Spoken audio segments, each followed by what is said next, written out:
Hello everyone and welcome to 5 Minute Business Case Studies.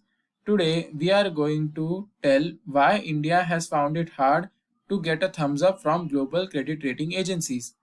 Credit rating agencies or CRAs have one job to decide whether a company will default on money which it has borrowed. They assign probabilities to such events and rate the companies on a certain scale, usually through letters. Typically, AAA is the highest rating and D signals default. When a CRA is unwilling to change a rating but believes there is more optimism on the financial front, it tweaks the outlook. Today, it could say that a company is stable, and tomorrow, it could turn negative on the company's future.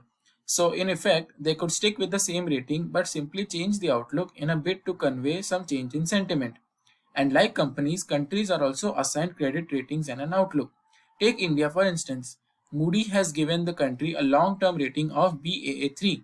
If you want to be considered investment worthy, well, that is the lowest acceptable rating you can carry in Moody's books. It's called an investment grade rating, and if you drop below that, you will be in junk territory.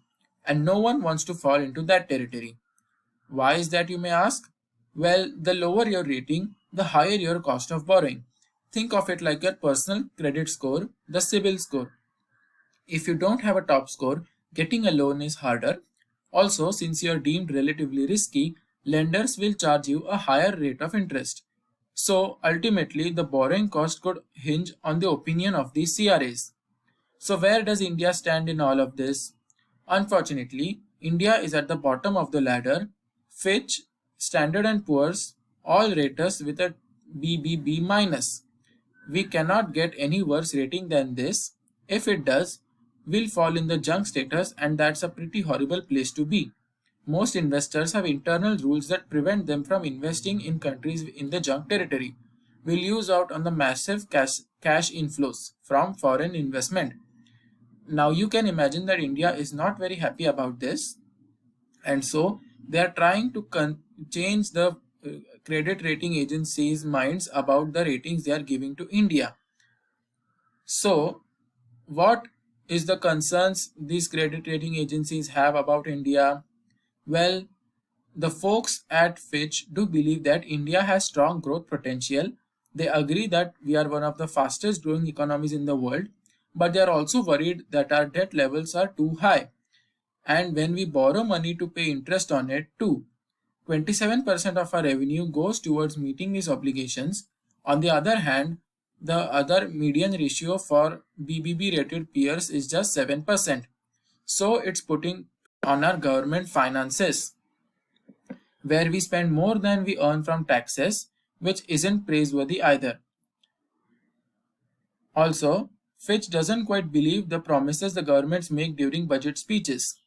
They want this to translate into ground reality because we actually haven't stuck to our earlier commitments, such as the Fiscal Responsibility and Budget Management Act in 2004. The goal of the act was to make sure that the central and state governments were mindful of their deficits and try to keep it at 3% of GDP. But this act was passed in 2014. It's 2023 now, and we are just trying to shift the goalpost.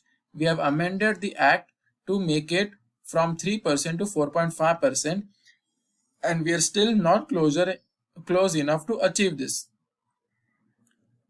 So you can see why Fitch believes that we don't actually have a clear roadmap to achieve a better credit rating agency.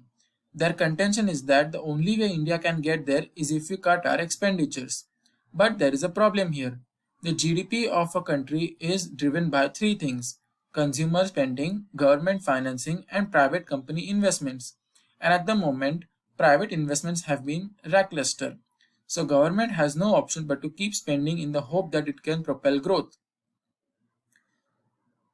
So that's why the India has to change credit rating agencies' minds to try to give us a better and a favorable rating. We have to keep meeting these agencies in their offices to have lengthy discussions, and we even have to keep making noise in the media about being treated unfairly. Hopefully, the credit rating agencies will listen to our arguments. We'll just have to wait and see which way the wind blows now. Thank you for watching this video. If you liked it, please leave a like and subscribe to the channel for more such 5-minute business case studies.